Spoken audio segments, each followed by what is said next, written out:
Once again, welcome to the Stu Peters Show. We appreciate all of you being here. It's been 19 days now since Charlie Kirk was assassinated. Murdered in cold blood in broad daylight at Utah Valley University. And in the 19 days since Charlie Kirk's murder, the only explanations, the only answers that we have are the ones that we have been able to find for ourselves. Because this disgusting, illegitimate, pedophilic, occupied, murderous United States government, imagine my shock here, is once again involved in a broad daylight cover-up. It's just so shocking, isn't it? Along with Utah officials, both at the state and local levels. One thing is very obvious. They do not want you knowing what really happened to Charlie Kirk on that day.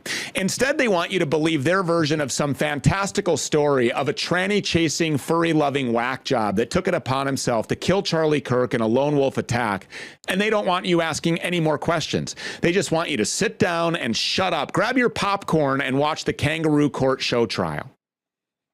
And then they'll want you to cheer for Tyler Robinson's expeditious execution. They need this guy out of here because there is such little evidence, if any at all, tying this guy to anything other than this phony confession that they may just have to take Tyler Robinson out before he even has his day in court. He's already on suicide watch. We know damn well what that means, don't we? So don't be surprised when this kid turns up dead because, you know, these people have a story that they have to sell you. They have this neat little sequence of events that they have compiled, and it all comes back to Tyler Robinson shooting Charlie Kirk from a rooftop before making a miraculous escape, only to confess to the crime both in writing to his trans lover and then out loud to his dad and his minister and his U.S. Marshal friend. It's all just so absolutely ridiculous, but it's ridiculous by design. These stories are oftentimes intentionally ridiculous because your government hates you and they get off on watching you believe this. They say, wow, I can't believe that we got away with this again. The goy is really retarded.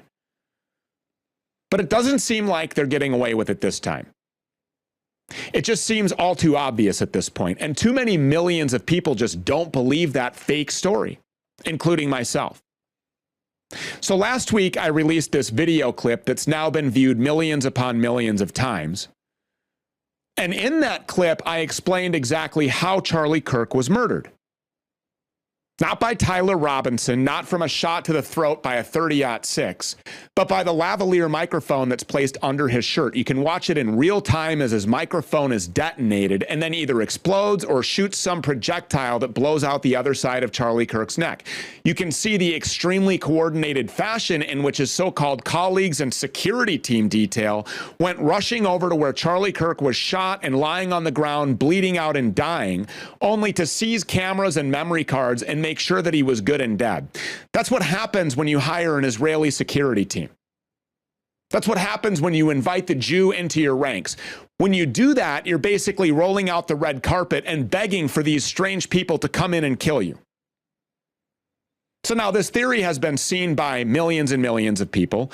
Some of them are pretty upset about it, not because it's not true, not because it doesn't make sense to them.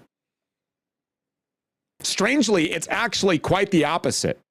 They're upset because once you see that video, there's nothing that you can do to unsee that video. And it becomes even more of a certainty to everyone that Israel was behind Charlie Kirk's assassination. So now you have people like Alex Jones, who goes on the air at the cusp of tears over this theory.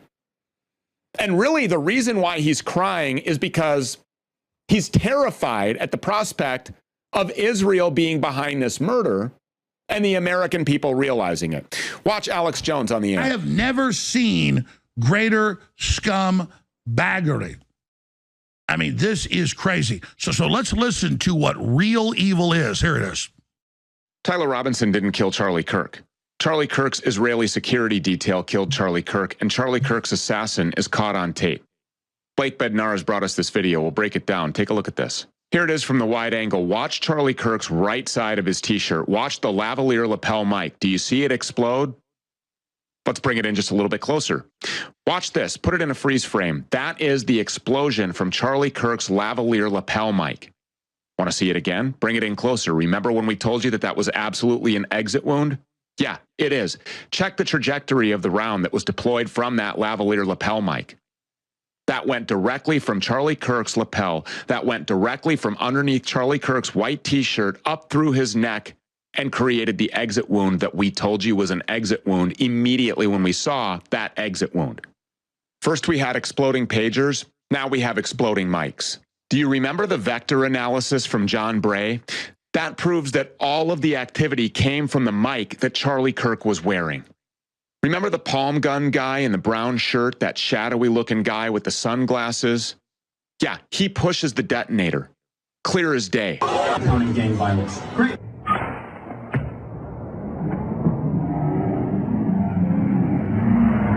That's what I was talking about. He's just itching. He's like scratching his arm. But here's what I want to say. It does look like in because you couldn't have it in a microphone like they said. There's not enough compression.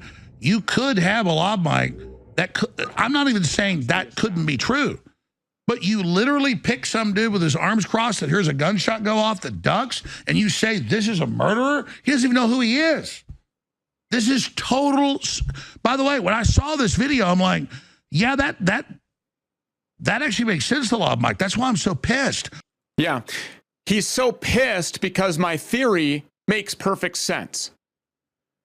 He's so pissed because he can't quite figure out how he's going to defend Israel's honor this time.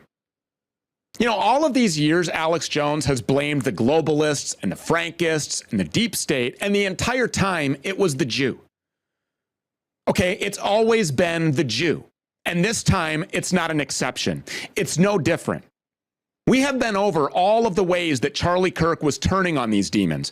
We have been over how he rejected a whopping $150 million from the sitting Prime Minister of Israel, Benjamin Netanyahu himself, who wanted to purchase control over Turning Point USA and then use it as a psychological weapon against the American people, especially our young people.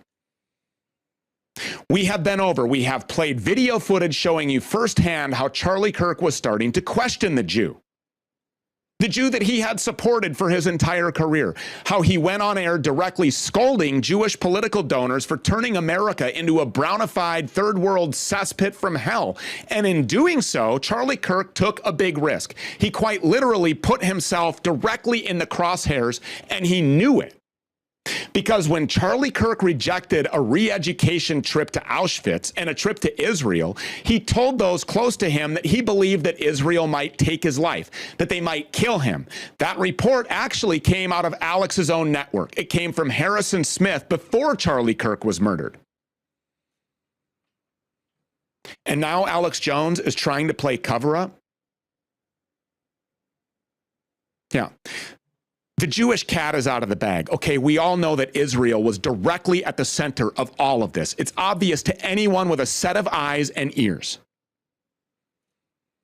And it's also obvious that a number of people that were very close to Charlie Kirk, from his security detail to his colleagues to members of the Republican Party, maybe even his own wife, are looking very suspicious in the wake of this assassination. And while just about everyone has their own thoughts on exactly how this went down, many of us are agreeing on this one key theme.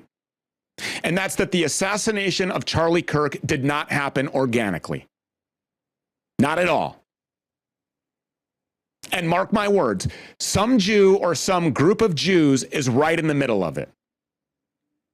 Just like they are every single time. So we have to be serious about the truth in all of this. We don't have time to worry about hurting Alex Jones's feelings or to worry about being called evil or satanic or demonic for opposing the broad daylight murder of a Christian American patriot. We need to get to the truth.